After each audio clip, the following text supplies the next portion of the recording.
So it was Mid-South wrestling. See, Maven don't know, Maven from Virginia, but you did have people from the South. It was Houston wrestling and Mid-South wrestling back in the 90s.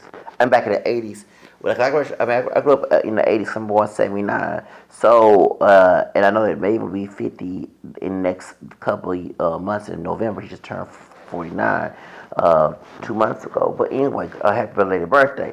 But maybe don't know Jim Ross. I remember Jim Ross, like I say, you're from Virginia. We could be cousins because I got white ancestry and black ancestry in Virginia when I did my ancestry. So let me go ahead because I know he was adopted or something like that. But the truth of the matter is, Jim Ross is from the redneck white racist dudes. Okay? And I went to a predominantly white school before it became mostly Latino in the 80s. It became mostly Latino in the late 80s. And a lot of white folks left our school district, a school in our area outside of Houston. And so I grew up in knowing that white side of the family. Of course, I did not know I had white ancestry until I was like 13 years old, 12, 13 years old. So, but when I started digging my ancestry, you have a feeling of the pathology of white racist people, because you're not white. I'm not white passing, and can't look white or whatever all that stuff, but you can feel the sentiment of it since in your ancestry. You're not God to read a person's mind, but you can see the actions based on the pathology and behavior and patterns, and that's what I go by.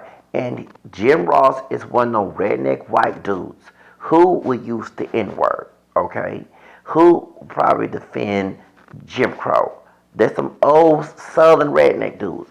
So when Devon, I think Devon, right, is saying that he said these things and he didn't want to mention names, but everybody pointing because if you know his behavior on Mid-South wrestling, this is the time I said Michael Hayes used to bring the Confederate flag on the ring in the ring. Okay, they used to, like I said, what's name called Chavo Guerrero, the B word, talking about Ted DiBiase. He had Virgil exploiting him as a butler. You know what I'm saying? Like a little slave, the brown skinned brothers. You know what I'm saying? Before he became a preacher. Okay, we remember that old Mid South wrestling days back in the 80s. See, and I know Maven is older than I am, but he don't know that part of Jim Ross.